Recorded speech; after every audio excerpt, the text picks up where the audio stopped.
إن الحمد لله نحمده ونستعينه ونستغفره ونعوذ بالله من شرور أنفسنا ومن سيئات أعمالنا من يهده الله فلا مضل له ومن يضلله فلا هادي له وأشهد أن لا إله إلا الله وحده لا شريك له وأشهد أن محمدا عبده ورسوله يا أيها الذين آمنوا اتقوا الله حق تقاته ولا تموتن إلا وأنتم مسلمون يا أيها الناس اتقوا ربكم الذي خلقكم من نفس واحدة وخلق منها زوجها وبث منهما رجالا كثيرا ونساء واتقوا الله الذي تساءلون به والأرحام إن الله كان عليكم رقيبا يا أيها الذين آمنوا اتقوا الله وقولوا قولا سديدا يصلح لكم أعمالكم ويغفر لكم ذنوبكم ومن يطع الله ورسوله فقد فاز فوزا عظيما أما بعد فإن خير الحديث كتاب الله وخير الهدي هدي محمد صلى الله عليه وسلم وشر الأمور محدثاتها وكل محدثة بدعة وكل بدعة ضلالة وكل ضلالة في النار أعوذ بالله من الشيطان الرجيم بسم الله الرحمن الرحيم يا أيها الذين آمنوا لا تخونوا الله والرسول وتخونوا أماناتكم وأنتم تعلمون واعلموا أنما أموالكم وأولادكم فتنة وأن الله عنده أجر عظيم وقال تعالى في موضع آخر إنا عرضنا الأمانة على السماوات والأرض والجبال فأبين أن يحملنها وأشفقن منها وحملها الإنسان إنه كان ظلوما جهولا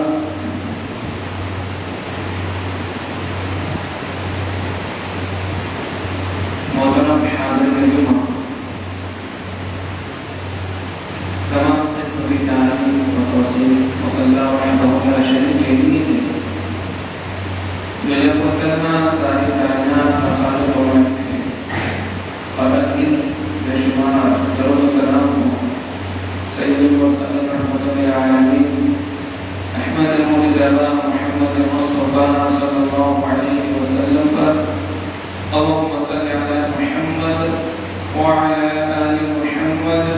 كما صليت على إبراهيم وعلى آل إبراهيم إنك حميد مجيد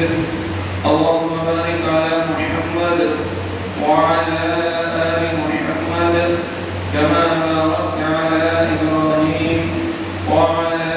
آل إبراهيم إنك حميد مجيد اللہ رب العالمین کی تعریف و توصیف اور درود و سلام کے بعد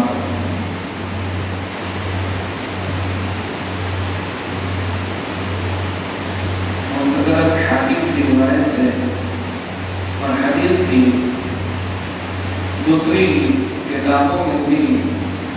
یہ روایت موجود ہے. اس روایت کے بارے میں کلام بھی کیا گیا ہے. بعض لوگوں نے اس روایت کو ضعیف کہا ہے اور بعض میں صحیح کہا ہے. اس سے قطع نظر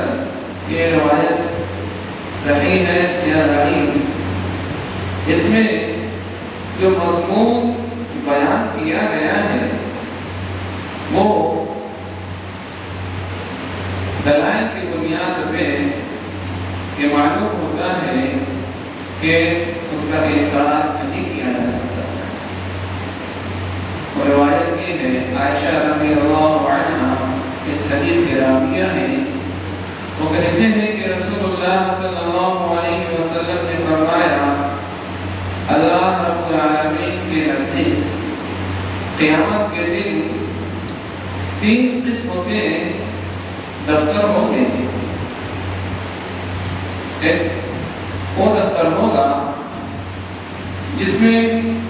جو چیز ہوگی تو اللہ رب العالمین اسے ہرگز معاف نہیں کرے گا. اور ہم جانتے ہیں کہ اللہ رب العالمین کا حق توحید اور اس کے خلاف جو چیز ہے وہ شرک ہے. اسے اللہ رب العالمین ہرگز معاف نہیں کرے گا. ایک دوسرا دفتر وہ ہوگا جس میں جو چیز ہوگی تو اللہ رب العالمین اسے چھوڑے گا نہیں. یہ بھی ہم جانتے ہیں اس کا تعلق بندوں کے حقوق سے ہے, حقوق العباد سے ہے. یہ اس وقت تک معاف نہیں ہوں گے, اللہ رب العالمین اس وقت تک معاف نہیں فرمائے گا جب تک کہ بندہ خود معاف نہ کر لے. تیسرے قسم کا دفتر وہ ہوگا جو ایک بندے سے اور اللہ رب العالمین سے اس کا تعلق ہوگا. وہ اللہ رب العالمین کی مشیت پر ہوگا. چاہے تو اللہ رب العالمین اس بندے کو سزا دے یا چاہے تو اللہ رب العالمین اس بندے کو معاف کر دے. اور یہ قیامت کے دن جس پر ہمارا ایمان ہے, اس دن ہمیں اپنے کیے ہوئے چھوٹے بڑے ہر عمل کا اللہ رب العالمین کے یہاں حساب دینا ہے. اس دن یہ تمام چیزیں ہوگی. تو اس دن کے لیے, اس دن کی کامیابی کے لیے جو موقع, جو مہلت اللہ رب العالمین نے ہمیں عطا کی ہے اور جس دین اور شریعت کا ہمیں مکلف اللہ رب العالمین نے کیا ہے, یہ دین, یہ شریعت اللہ رب العالمین نے انبیاء کے توسط سے, علماء کے توسط سے جو ہم تک پہنچایا ہے, یہ ایک طرح کی امانت ہے. اس امانت کا صحیح طریقے سے ہم حق ادا کرتے ہیں تو پھر اس میں ایک طرف اللہ کے حقوق بھی ادا ہوں گے, دوسری طرف بندوں کے بھی حقوق ادا ہوں گے, تیسری جانب انسان اپنے آپ کی خود کی اصلاح کرنے والا ہوگا. اور جب یہ چیزیں ہوگی تو پھر ایک انسان قیامت کے دن اللہ رب العالمین کے نزدیک کامیاب ہوگا. کامیابی اس کا مقدر ہوگی. تو اللہ رب العالمین نے ہمیں جو دین دیا ہے, جو شریعت دی ہے, وہ ایک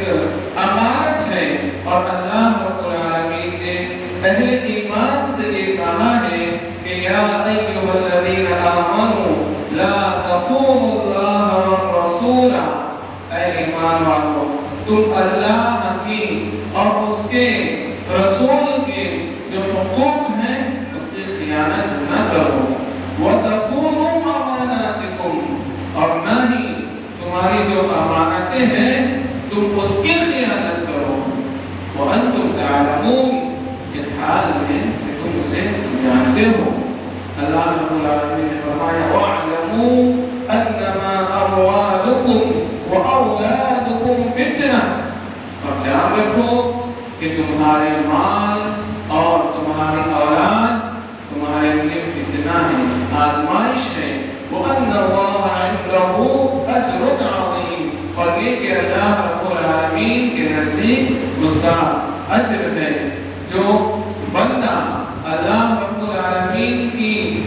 سپرد کی ہوئی امانت کا حق ادا کرتا ہے, یعنی دین پر, شریعت پر اس کے جو تقاضے ہیں, اللہ کی اور اس کے رسول کی اطاعت کے جو تقاضے ہیں, اسے پورا کرتا ہے. اور اسی طریقے سے اسے پورا کرنے میں اہل و عیال کی, مال کی, اولاد کے چکر میں پڑ کر اس سے حقوق کی ادائیگی میں کوتاہی نہیں کرتا, حقوق کی ادائیگی میں مخالفت اللہ اور اس کے رسول کی نہیں کرتا مال کے پیچھے پڑ کر، اولاد کے پیچھے پڑ کر، تو اللہ رب العالمین یہ فرماتا ہے وَأَنَّ اللَّهَ عِنْدَهُ أَجْرٌ عَظِيمٌ، اللہ رب العالمین کے نزدیک ایسے ہی لوگوں کا اجر ہے جو اللہ رب العالمین نے تیار کر رکھا ہے۔ اس آیت میں اللہ رب العالمین نے اہل ایمان سے یہ کہا ہے کہ اللہ کی اور اس کے رسول کی خیانت مت کرو، یعنی جو دین اور جو شریعت اللہ رب العالمین نے جس کا ہمیں مکلف کیا ہے، یہ ایک طرح سے امانت ہے، اور اس امانت کا پورا حق ہمیں ادا کرنے کا اللہ رب العالمین نے ہمیں مکلف کیا ہے۔ اور ساتھ ہی ساتھ اللہ رب العالمین فرماتا ہے وَتَخُونُوا أَمَانَاتِكُمْ، اور نہ ہی تم اپنی امانتوں کی خیانت کرو۔ ایک انسان آپس میں ایک دوسرے سے جو لین دین کرتا ہے، جو معاملہ کرتا ہے، خاص طور سے پیسوں کا جو لین دین ہوتا ہے، اور دوسرے جو معاملات انسان آپس میں ایک دوسرے سے کرتا ہے، وہ بھی ایک طرح کی امانت ہے۔ اللہ رب العالمین نے امانت میں خیانت کرنے سے منع فرمایا ہے۔ قرآن کریم کی آیات کو ہم پڑھیں، انبیاء کرام علیہ السلام جس دعوت کو لے کر آئے تھے، اس دعوت کے تئیں وہ جس طریقے سے انہوں نے اپنی ذمہ داری کو نبھایا ہے، اللہ رب العالمین نے اس کا نقشہ اپنے کلام میں کھینچا ہے۔ تمام انبیاء کرام علیہ السلام جو اللہ رب العالمین کا پیغام لے کر آئے تھے، انہوں نے اپنی امت تک اس پیغام کو پہنچایا۔ اللہ رب العالمین نے جو ذمہ داری انہیں ادا دی تھی، انہوں نے اپنی امت کو اس ذمہ داری کو پہنچایا، اس کی دعوت دی۔ اللہ رب العالمین مختلف انبیاء کرام علیہ السلام کا تذکرہ کرتے ہوئے فرماتا ہے کہ انی لکم رسول امین، میں اللہ رب العالمین کی جانب سے نمائندہ ہوں، رسول ہوں اور امانت دار ہوں۔ جو ذمہ داری اللہ رب العالمین نے انبیاء کرام علیہ السلام کو اللہ نے دی تھی، اس ذمہ داری کا حق انبیاء علیہ السلام نے ادا کیا، اس امانت کو اپنی قوم کے لوگوں تک پہنچا دیا۔ قرآن کریم میں ہم پڑھیں تو ہمیں معلوم ہوتا ہے کہ اللہ رب العالمین یہ فرماتا ہے ان لوگوں کے بارے میں جو کامیاب ہونے والے ہیں، فلاح پانے والے ہیں، ان کی صفات اللہ رب العالمین نے اپنے کلام میں درج کی ہے۔ اس میں سے ایک یہ کہ اللہ رب العالمین نے جہاں یہ کہا قد افلح المؤمنون، کہ اہل ایمان مومنین فلاح پا گئے، کامیاب ہو گئے، تو ان کی صفات اللہ رب العالمین نے بیان کرتے ہوئے ایک صفت یہ بھی بیان کی والذین هم لأماناتهم وعهدهم راعون، کامیاب ہونے والے، فلاح پانے والے لوگ وہ ہیں جو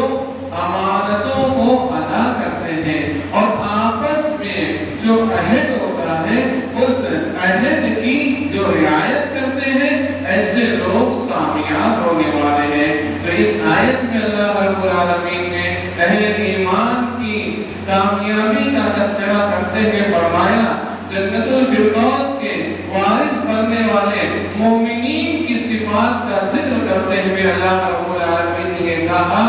کہ وہ امانتوں کو ادا کرنے والے ہوتے ہیں اور جو عہد پیمان کو آپس میں کرتے ہیں اسے پورا کرنے والے ہوتے ہیں۔ یہ ذمہ داری، امانت داری دین کی شکل میں، شریعت کی شکل میں جس کا مکلف اللہ رب العالمین نے ہمیں کیا ہے، اللہ کے رسول صلی اللہ علیہ وسلم نے اس کی حفاظت کی بڑی تاکید فرمائی ہے۔ مسند احمد کی مشہور روایت کہ اللہ کے رسول صلی اللہ علیہ وسلم نے فرمایا، وہ شخص ایماندار نہیں ہے جو امانت دار نہیں ہے، یعنی جو شخص امانت دار ہوگا وہ ایماندار اسی طریقے سے آگے اللہ کے رسول صلی اللہ علیہ وسلم نے فرمایا جو عہد کو پورا کرنے والا نہیں وہ دیندار نہیں۔ تو اس روایت میں اللہ کے رسول صلی اللہ علیہ وسلم نے امانت داری کا تذکرہ کیا کہ وہ ایماندار نہیں ہو سکتا وہ شخص جو شخص امانت دار نہیں ہو سکتا۔ اللہ رب العالمین نے دین کی شکل میں ہمیں جو امانت دی ہے اور دیگر شکلوں میں جو اللہ رب العالمین نے جس امانت کا ہمیں اللہ رب العالمین نے مکلف کیا ہے وہ امانتیں اللہ کے رسول صلی اللہ علیہ وسلم نے اپنے کلام کے ذریعے سے اپنے فرمان کے ذریعے سے اللہ رب العالمین نے اپنے کلام میں کھول کھول کر بیان کر دی ہے، یہاں تک کہ آخری حجۃ الوداع کا موقع ہے۔ رسول اللہ صلی اللہ علیہ وسلم صحابہ کرام سے خطاب کرتے ہوئے کہتے ہیں کہ الا البلغ کو کیا میں نے اپنی جو ذمہ داری تھی مجھے جو ذمہ داری ادا کی گئی تھی کیا میں نے تم تک اسے پہنچا نہیں دیا ہے؟ صحابہ کرام نے بیک وقت جواب دیا بلغت وأديت الأمانة۔ اللہ کے رسول جو ذمہ داری آپ کو دی تھی آپ نے اس ذمہ داری کو ہم تک پہنچا دیا ہے، اس امانت کا حق ادا کر دیا ہے۔ صحابہ رسول اللہ صلی اللہ علیہ وسلم نے صحابہ کرام سے سوال کیا جو ذمہ داری مجھ پر دی گئی تھی اسے میں نے تم تک پہنچایا یا نہیں پہنچایا؟ صحابہ کرام نے جواب دیا آپ نے اپنے ذمہ داری کا حق ادا کر دیا ہے۔ تو رسول اللہ صلی اللہ علیہ وسلم نے صحابہ کرام کو اسی موقع پر اللہ رب العالمین کو گواہ بنایا، اے اللہ تو گواہ ہے، اے اللہ تو گواہ ہے، اللہم اشہد اللہم اشہد اللہم اشہد۔ رسول اللہ صلی اللہ علیہ وسلم نے لوگوں کے سامنے اللہ رب العالمین کو گواہ بناتے ہوئے کہا کہ میں نے اپنی ذمہ داری کو ادا کر دیا ہے، یعنی جو دین جو شریعت اس کا مکلف اللہ رب العالمین نے مجھے کیا تھا اس دین کو شریعت کو اس کی باتوں کو اس کے تعلیمات کو میں نے تم تک پہنچا دیا ہے۔ رسول اللہ صلی اللہ علیہ وسلم نے وہاں پر موجود صحابہ کرام کو یہ ذمہ داری دی کہ اس چیز کو آپ لوگوں تک پہنچائیں، دوسرے لوگوں تک بھی اس چیز کو میرے اس پیغام کو جو پیغام میں نے تم لوگوں تک پہنچایا ہے آپ ان لوگوں تک دوسرے لوگوں تک بھی اس پیغام کو پہنچا دیں۔ رسول اللہ صلی اللہ علیہ وسلم دین کے معاملے میں انبیاء کرام علیہ السلام دین کے معاملے میں بڑے امانت دار ہوا کرتے تھے۔ کوئی بات اللہ کے رسول صلی اللہ علیہ وسلم نے ہم سے نہیں چھپائی جس کی ہمیں ضرورت تھی، تمام چیزیں اللہ کے رسول صلی اللہ علیہ وسلم نے بیان کر دی بتا دی ہیں۔ جعفر طیار جب حبشہ کے بادشاہ کے پاس جاتے ہیں اور اس موقع پر حبشہ کے بادشاہ کے پاس رسول اللہ صلی اللہ علیہ وسلم کی دعوت کا تذکرہ کرتے ہیں، آپ کے مبعوث ہونے سے پہلے اس وقت جو لوگوں کے حالات تھے اس کا ذکر کرنے کے ساتھ ساتھ رسول اللہ صلی اللہ علیہ وسلم کا یہ تذکرہ بھی یہ صفت بھی بیان کرتے ہیں جعفر بن طیار رضی اللہ عنہ کہ وہ امانت کو ادا کرنے کا حکم دیتا ہے۔ ابو سفیان ہے یہ اس وقت اسلام نہیں لائے تھے، جب یہ ہرقل کے پاس پہنچتے ہیں اور جب ہرقل ان سے نبی کریم صلی اللہ علیہ وسلم کے بارے میں سوال کرتا ہے پوچھتا ہے کہ وہ تمہیں کس چیز کا حکم دیتا ہے تو ابو سفیان کہتے ہیں وہ نماز پڑھنے کا حکم دیتا ہے، سچی گفتگو کرنے کا حکم دیتا ہے، پاک دامنی اختیار کرنے کا حکم دیتا ہے، وعدوں کو پورا کرنے کا حکم دیتا ہے، امانتوں کو ادا کرنے کا حکم دیتا ہے۔ رسول اللہ صلی اللہ علیہ وسلم کی یہ تعلیم کہ جو امانت اللہ رب العالمین نے آپ کے سپرد کی تھی آپ نے اسے لوگوں تک پہنچایا اور لوگوں کو اس بات کا مکلف کیا امانت کو صرف اپنے تک محفوظ نہ رکھا جائے بلکہ اسے دوسروں تک پہنچایا بھی جائے۔ اللہ رب العالمین نے ہمیں علم جیسی عظیم نعمت سے نوازا ہے، تو یہ بھی اللہ رب العالمین کی ایک امانت ہے۔ العلماء ورثۃ الانبیاء، انبیاء نے امانت کا حق ادا کر دیا، وہ اس دنیا سے چلے گئے، اب یہ ذمہ داری علماء کی ہے۔ العلماء ورثۃ الانبیاء، علماء انبیاء کے وارث ہیں، تو جس امانت کو، جس علم کو انبیاء نے لوگوں کے سامنے پیش کیا، اب وہ اس دنیا میں نہیں رہے۔ علماء کی یہ ذمہ داری ہے کہ انبیاء کے اس مشن کو، قرآن اور حدیث کی تعلیم کو لوگوں میں عام کریں اور اس امانت کا حق ادا کریں، جس امانت کا حق اللہ کے رسول صلی اللہ علیہ وسلم نے ادا کیا اور جس کا مکلف اللہ کے رسول صلی اللہ علیہ وسلم نے ہمیں بنایا ہے۔ علم کی جو باتیں آپ سنتے ہیں، چاہے کہ ایک آیت ہی کیوں نہ ہو، اللہ کے رسول صلی اللہ علیہ وسلم نے فرمایا حجۃ الوداع کے موقع پر بلغوا عنی ولو آیہ، اگر تم میری جانب سے ایک آیت کا بھی علم رکھتے ہو تو اس علم کو بھی لوگوں تک پہنچا دو، لوگوں تک عام کر دو۔ تو یہ علم جو اللہ رب العالمین نے ہمیں عطا کیا ہے، یہ علم بھی ایک امانت ہے، اور اس امانت کا تقاضا یہ ہے کہ اس علم کے مطابق عمل کیا جائے، اس علم کو لوگوں میں عام کیا جائے۔ لیکن اس علم کو جب ہم عام کریں تو طریقہ یہ ہونا چاہیے، دلیل کی بنیاد پر علم کو لیں، دلیل کی بنیاد پر علم کو عام کریں۔ انبیاء کا منہج، نبی کریم صلی اللہ علیہ وسلم کی تعلیم، اللہ رب العالمین کا فرمان یہی رہا ہے، قل هذه سبیلی ادعو الی اللہ علی بصیرۃ انا ومن اتبعنی، کہہ دیجیے یہ میرا سیدھا راستہ ہے، میں تمہیں اس سیدھے راستے کی جانب دعوت دیتا ہوں، علی بصیرۃ، علم کی روشنی میں، انا ومن اتبعنی، میں بھی اور جو میرے متبعین ہیں وہ بھی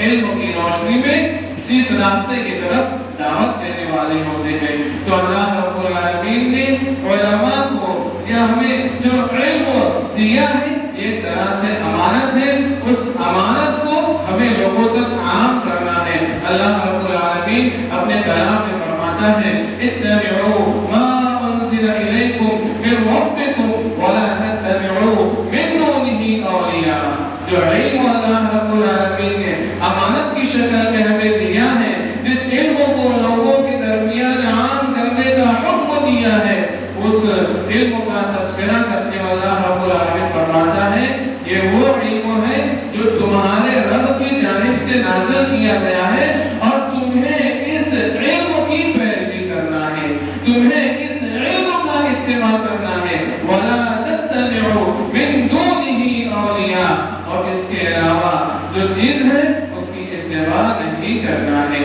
اللہ رب العالمین نے علم کو قرآن کریم میں رسول اللہ صلی اللہ علیہ وسلم نے امانت کو قرآن کریم میں بیان کر دیا ہے، اور اس کی ذمہ داری علماء کو دی ہے۔ علماء اس ذمہ داری کا اگر صحیح طریقے سے حق ادا نہیں کرتے، یہ امانت جو ان کے سپرد کی گئی ہے، اس امانت کا صحیح طریقے سے حق ادا نہیں کرتے، اسے لوگوں میں واضح نہیں کرتے، بیان نہیں کرتے، اس کے مطابق عمل نہیں کرتے، تو اللہ رب العالمین کی وعید ہے، اللہ رب العالمین کی وعید ہے ایسے لوگوں کے لیے جو اس امانت کو، علم جیسی عظیم نعمت کو، اس امانت کو لیتے ضرور ہیں لیکن لوگوں میں اسے بیان نہیں کرتے، اسے چھپا لیتے ہیں، اس کے مطابق عمل نہیں کرتے۔ اللہ رب العالمین اپنے کلام میں فرماتا ہے، ان الذین یکتمون ما انزلنا من البینات والہدی من بعد ما بیناہ للناس فی الکتاب۔ اللہ رب العالمین اس آیت میں فرماتا ہے، جو لوگ اس اس چیز کو چھپا لیتے ہیں جو اللہ رب العالمین نے نازل کی ہے. ما بیناہ للناس فی الکتاب، جو کتاب میں لوگوں کے لیے اللہ رب العالمین نے کھول کھول کر بیان کر دی ہے، جو لوگ اسے چھپا لیتے ہیں اولئک یلعنہم اللہ ویلعنہم اللاعنون، یہ ایسے لوگ ہیں جن پر اللہ رب العالمین کی لعنت ہوتی ہے اور لعنت کرنے والوں کی لعنت ہوتی ہے. سخت وعید بیان کی اللہ رب العالمین نے ان لوگوں کی جو علم جیسی عظیم نعمت اور امانت کو لوگوں میں عام نہیں کرتے، جسے اللہ رب العالمین نے اپنے کلام میں کھول کھول کر بیان کر دیا ہے. اور اگر ہم مقامی سطح سے لے کر عالمی سطح پر بغور جائزہ لیں اور ہمارے جو حالات ہیں، ہم کس ذلت اور رسوائی کی زندگی میں زندگی بسر کر رہے ہیں، زندگی گزار رہے ہیں، اس کے بہت ساری وجوہات میں سے ایک وجہ یہ ہمیں معلوم ہوتی ہے کہ امائن کی شکل میں جو امانت اللہ رب العالمین نے ہمیں عطا کی تھی، ہم نے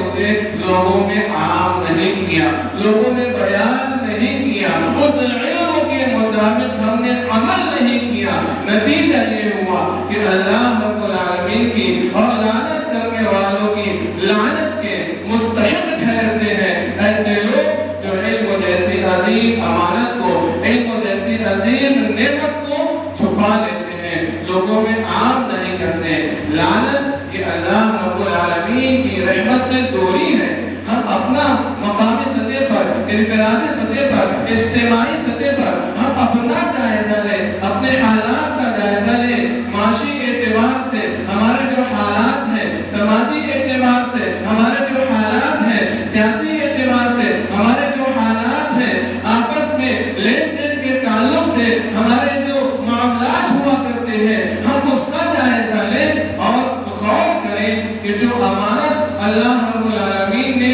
اللہ قرآن کی شکل میں، رسول کے فرمان کی شکل میں اللہ رب العالمین نے ہمیں عطا کی تھی، اس امانت کا ہم حق ادا کرتے ہیں یا نہیں کرتے. اگر ہم اس امانت کا حق ادا کیے ہوئے ہوتے تو آج اللہ رب العالمین کی لعنت کے بجائے اللہ کی رحمت ہم محسوس کرتے، اللہ کی رحمت کے ہم مستحق ٹھہرتے.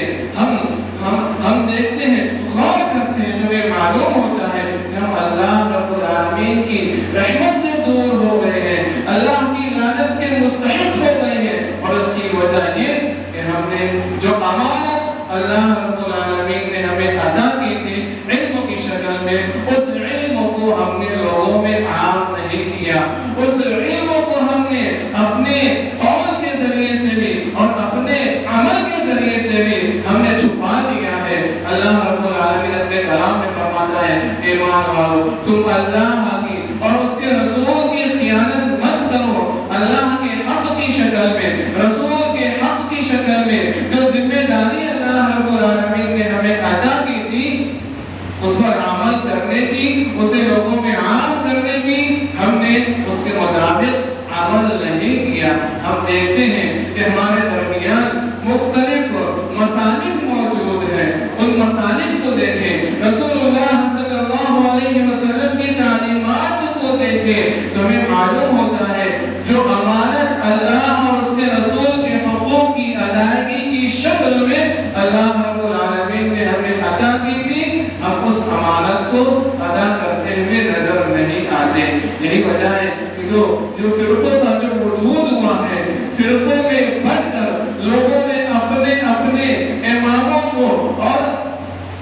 اپنے مرشدوں اور اپنے ولیوں کو، پیروں کو جو انہوں نے مقرر کر لیا ہے، یہ کس وجہ سے؟ وہ اس وجہ سے کہ قرآن اور رسول کے فرمان کی جو امانت اللہ رب العالمین نے ہمیں عطا کی تھی، ہم نے اس پر عمل نہیں کیا اور اس کو لوگوں میں عام نہیں کیا اور اس کی جانب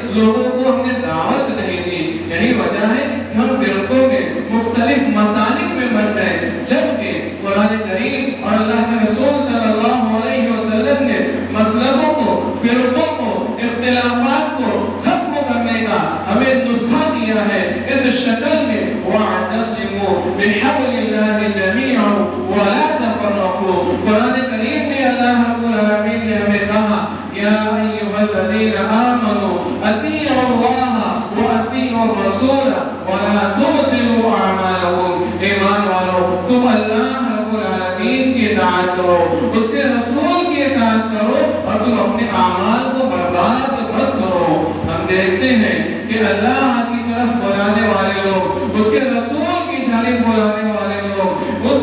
علم کو صحیح طریقے سے لوگوں میں عام کرنے والے اگر ہم دیکھتے ہیں تو ہمیں وہ نظر نہیں آتے۔ لوگوں نے دعوت دی ہے لوگوں کو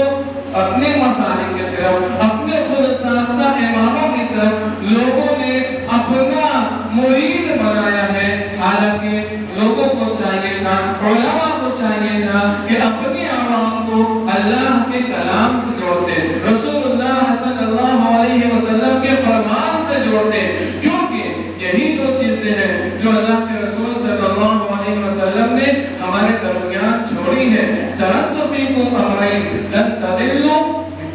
ما تمسکتم بہما، اللہ کے رسول نے فرمایا میں نے تمہارے درمیان دو چیزیں چھوڑی ہیں، تم ہرگز گمراہ نہیں ہوگے جب تک ان دونوں چیزوں کو مضبوطی سے پکڑے رہو گے۔ یہ دو چیزیں کیا ہیں؟ اللہ کا کلام ہے، جناب محمد رسول اللہ صلی اللہ علیہ وسلم کا فرمان ہے، اور یہ ایک طرح کی ہم پر امانت ہے۔ یہ جو اللہ کا فرمان ہے، رسول اللہ صلی اللہ علیہ وسلم کا فرمان ہے، اس کے مطابق ہم اپنی زندگی گزارتے ہیں یا نہیں گزارتے؟ اگر ہم اس کے مطابق زندگی گزارتے ہیں، اس کے مطابق عمل کرتے ہیں،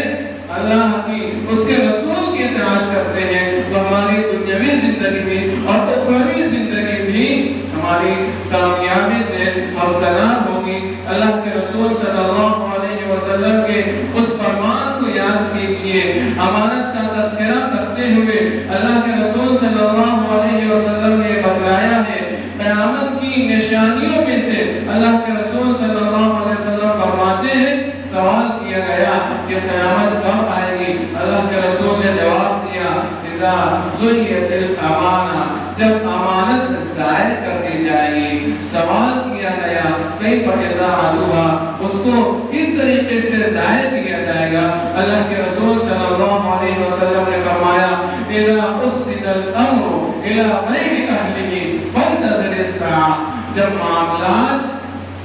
جو ان کے سپرد کر دیے جائیں جو اس کے اہل نہیں ہے تو پھر قیامت کا انتظار کرو۔ ہم دیکھتے ہیں اور محسوس بھی کرتے ہیں کہ ہم جس سماج و معاشرے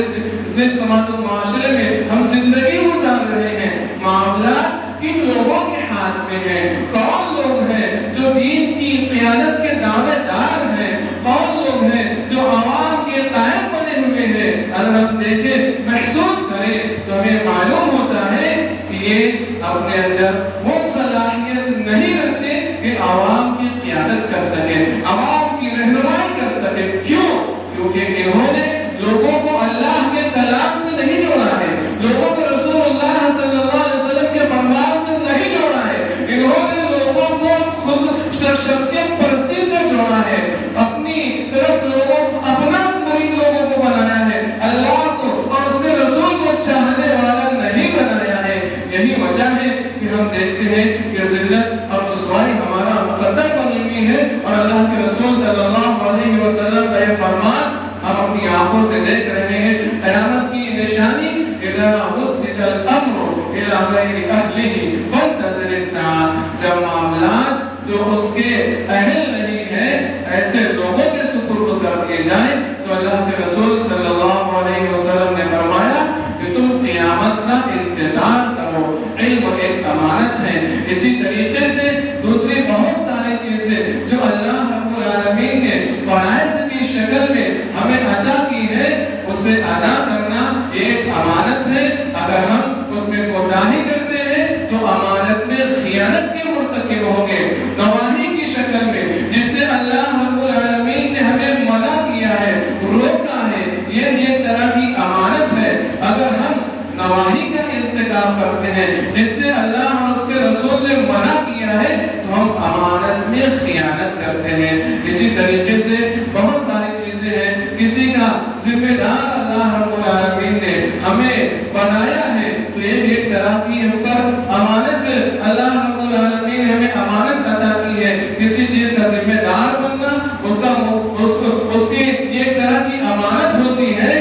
جس کے ذمہ دار بنائے گئے ہیں اس کے حقوق کی پوری رعایت کریں. یہ کسی والدین جو ذمہ دار ہوتے ہیں اپنی اولاد کے، والدین کی نظر میں اولاد ایک طرح سے امانت ہے، اس امانت کو، اس کا امانت کا حق ہمیں اس طریقے سے ادا کرنا چاہیے کہ ہم انہیں ان کی صحیح طریقے سے تربیت کریں، انہیں دین کا راستہ بتائیں، انہیں دنیا کے بارے میں اور دین کے بارے میں واضح معلومات لے، صحیح بات ان تک پہنچائے. اللہ اور اس کے رسول کے فرامین جو ہمیں امانت کی شکل میں اللہ رب العالمین نے عطا کیے ہیں، اللہ رب العالمین نے ہمیں والدین جیسا مرتبہ دیا ہے، تو اپنی اولاد کی صحیح طریقے سے تربیت کریں. ہم اپنی اولاد کے امین ہیں، امانت دار ہیں، ذمہ دار ہیں. دین کے حوالے سے، دنیا کے حوالے سے ہم ان کی صحیح رہنمائی کریں. والدین نہیں ہیں، بھائی ہیں، بڑے بھائی ہیں، وہ اپنے بھائیوں کے، دیگر چھوٹی بہنوں کے وہ ذمہ دار ہیں. جو ذمہ داری ان پر ادا ہوتی ہے امانت کی شکل میں، اس ذمہ داری کو وہ ادا کریں، اس میں خیانت نہ کریں، ان کے حقوق کو، بھائیوں کو، بہنوں کے حقوق کو غصب نہ کریں، اسے اس پر اپنا قبضہ نہ جمائیں. ایک امانت ہے جو اللہ رب العالمین نے جس کا مکلف تمہیں کیا ہے. کوئی کارپوریٹر ہے، کوئی ممبر ہے، کوئی ذمہ دار ہے، لوگوں کا ذمہ دار وہ بنایا گیا ہے، تو ایک طرح سے وہ امین ہے، امانت دار ہے. وہ اس میں بالکل خیانت کرنا کریں، چاہے دنیا کے معاملے کا ذمہ دار ہو، دین کے معاملے کا ذمہ دار ہو. اسے اگر ذمہ داری سونپی گئی ہے تو اسے چاہیے کہ وہ اس امانت کو، اس ذمہ داری کو پورا کرے، اور اس میں ذمہ داری اسے سونپی جانی چاہیے جو اس کا مستحق ہو. اللہ رب العالمین اپنے کلام میں فرماتا ہے ان اللہ یأمرکم ان تؤدوا الامانات الی اہلھا. اللہ رب العالمین تمہیں امانتوں کو ادا کرنے کا اور جو اس کے مستحق ہے اسے دینے کا اللہ رب العالمین حکم دیتا ہے. جب امانت ایسی عظیم ذمہ داری کو انسان نہیں نبھاتا، اس کا حق ادا نہیں کرتا جو اس کے مستحق ہوتے ہیں امانتوں کے،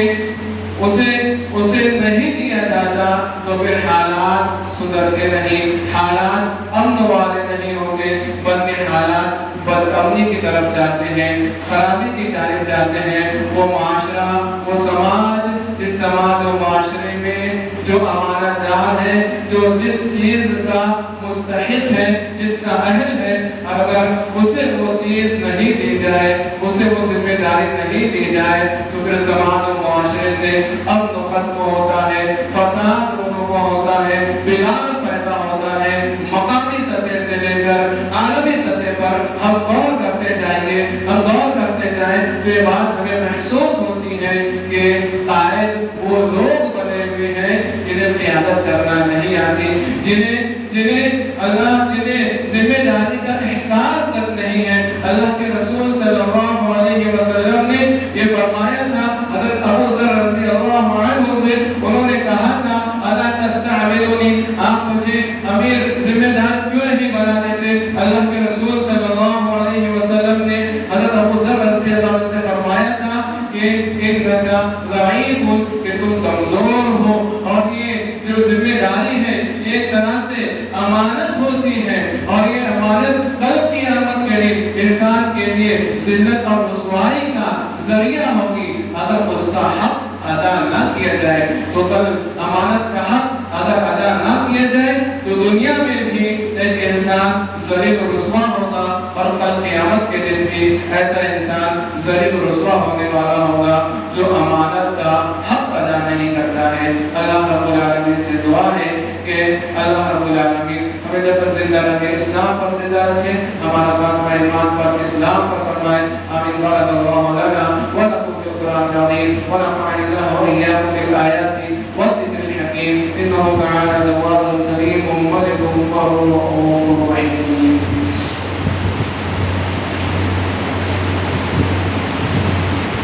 إن الحمد لله نحمده ونستعينه ونستغفره ونعوذ بالله